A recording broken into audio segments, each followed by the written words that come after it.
Bueno, muy bien, ya nos metemos en la próxima entrevista de esta mañana. Seguimos en el tema. ¿Qué características tienen estas dos vacunas que el gobierno anunció el fin de semana que acaba de sellar el acuerdo y que llegarán a nuestro país? ¿Cómo cambiará de alguna manera el transcurso de la pandemia en Uruguay a partir del comienzo de la vacunación? Vamos a hablar con el virólogo Juan Cristina, ex decano de la Facultad de Ciencias y director del Laboratorio de Virología, con quien siempre es un placer conversar. Juan, buenos días y gracias por acompañarnos. No, al revés. Muchas gracias a ustedes por la invitación. Bueno, a ver, vamos a empezar la charla. ¿Qué características tienen estas dos vacunas que el gobierno... Primero, ¿te parece buena el mix de la de Pfizer con la Sinovac? Sí, me parece que es una buena combinación, porque creo que obedece a un plan que es vacunar distintos grupos de riesgo, ¿no? Un poco lo que decía los colegas que hace un ratito hablaban de todos nuestros colegas que están haciendo un enorme sacrificio en medicina intensiva. Sí. A ver, es bien sencillo. Se nos enferma la enfermería, se nos enferman los intensivistas y más allá de las camas, es decir, no es solo la cama, el hecho de la cama como hecho físico. Entonces, creo que la opción de una vacuna de tecnologías de RNA para grupos de riesgo realmente muy importantes, es una buena opción. Esa es la de Pfizer. Esa es la de Pfizer, que es lo que acabamos de ver con ese sistema de frío que necesita. Logística. O sea, todas las vacunas tienen sus cosas. La vacuna de Sinovac no requiere esto que acabamos de ver. Está más en la línea de lo que viene a ser las vacunas tradicionales que nos damos, ¿no? La de Sinovac es como cuando en el esquema de vacunación del Uruguay nos damos la vacuna contra hepatitis A, crecemos el virus luego en definitiva, luego de crecerlo lo purificamos, lo tratamos con un producto químico que lo que hace es matar el virus. Entonces, pero el virus sigue conservando esa misma forma. Entonces, cuando a mí me inyectan ese virus, mi sistema inmunitario lo reconoce como que es el virus tal y es un virus extraño. Entonces, cuando viene el virus vivo, ya estamos con una respuesta inmunitaria. Y quiero decir algo con respecto a esta porque hay mucha discusión, las redes sociales, hay obviamente todas las teorías. Estás entrando en un terreno muy importante. Sí. Porque se habla de que la vacuna china no sirve para nada, sí, que es la menos calificada. ¿Por qué? Porque tiene el uso tradicional, digamos, se le califica como de... No, creo que porque la vacuna de Pfizer tiene un 90, vamos a decir, para que todo el mundo lo entienda, es una efectividad del 94%. La de la China depende del estudio si es el de Turquía, si es el de Brasil, pero está cerca de los límites de lo que acepta la Organización Mundial de la Salud.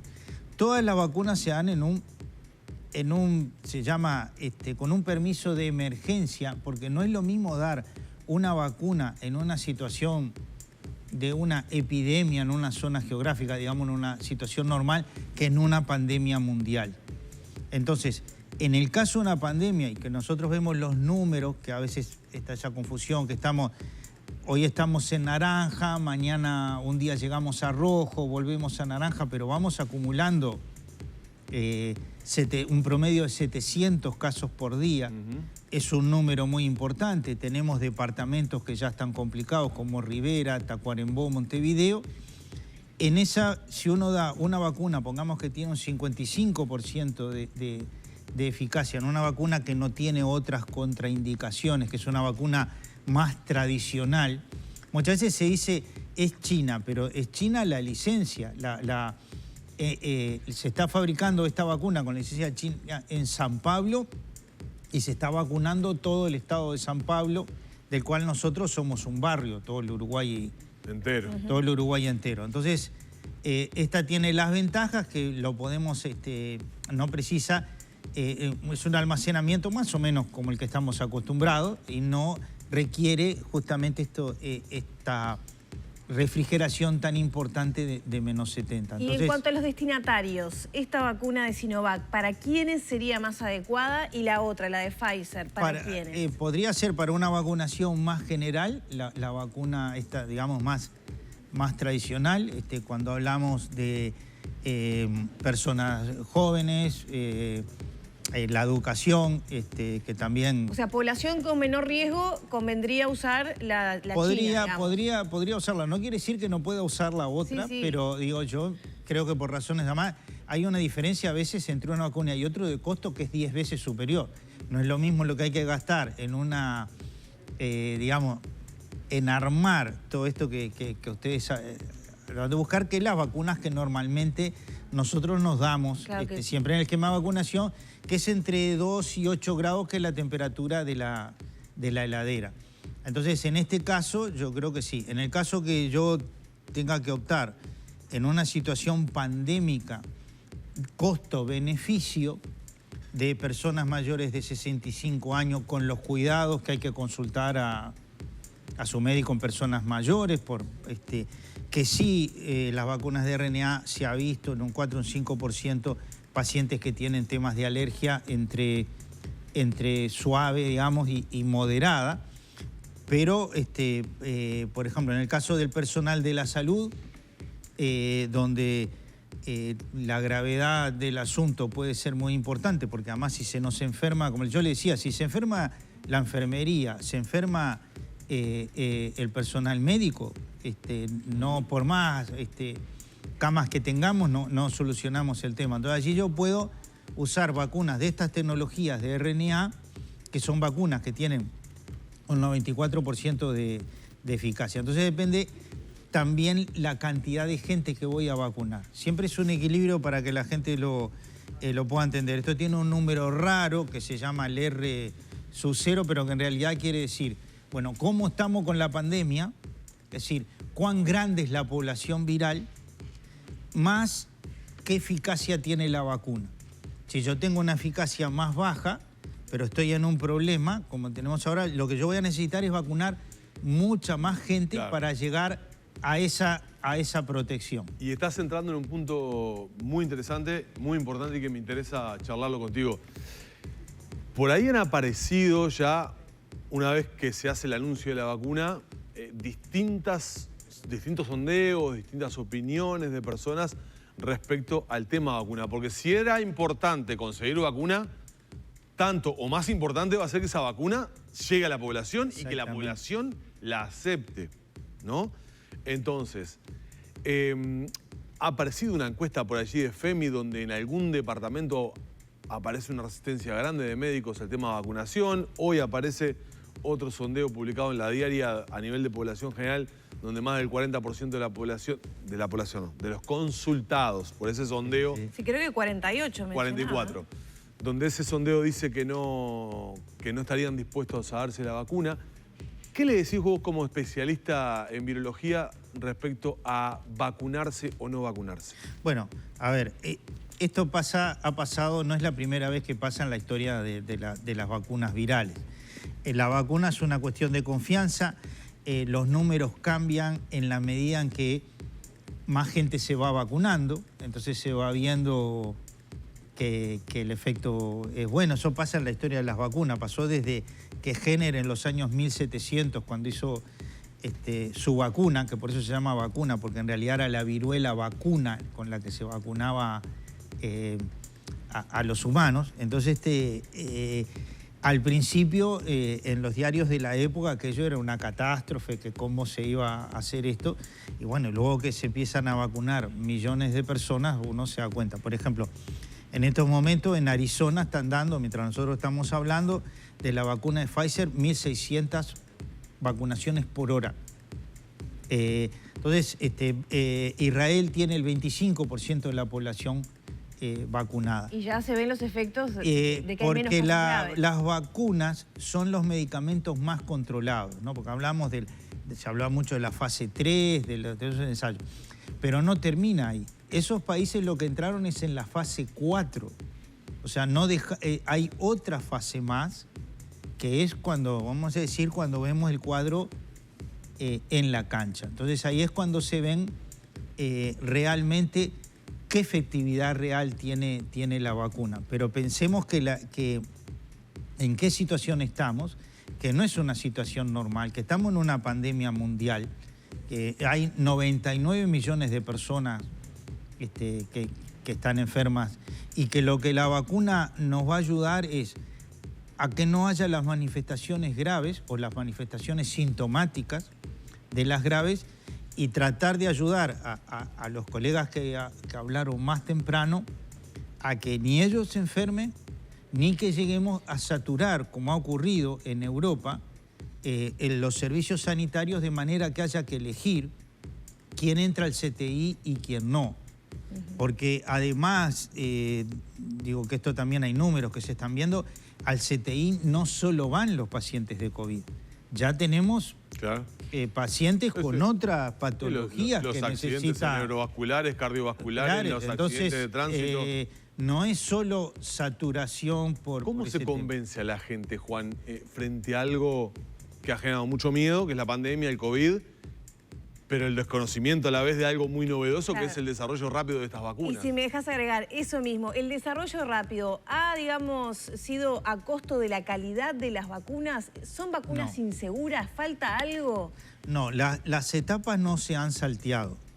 Lo que algunas se han hecho más rápido porque teníamos experiencias anteriores de otras vacunas. Por ejemplo, si se hubiera elegido, para armar cualquiera de estas, si se hubiera elegido la vacuna rusa, ¿no?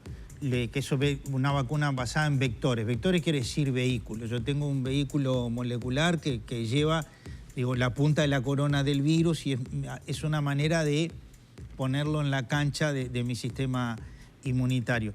Con esos mismos vectores se han hecho ya otras vacunas que se usan. Y de hecho, si mañana viene la vacuna de Johnson & Johnson, va a ser uno de los vectores que usa la vacuna rusa. Claro, o sea, es una que posibilidad, es una de las que se están negociando. No hay misterio. Entonces, ¿qué pasa? Ya el tema de etapas que tendríamos que haber pasado de la seguridad de los vectores ya estaban hechas con vacunas anteriores. Le digo esto como un ejemplo.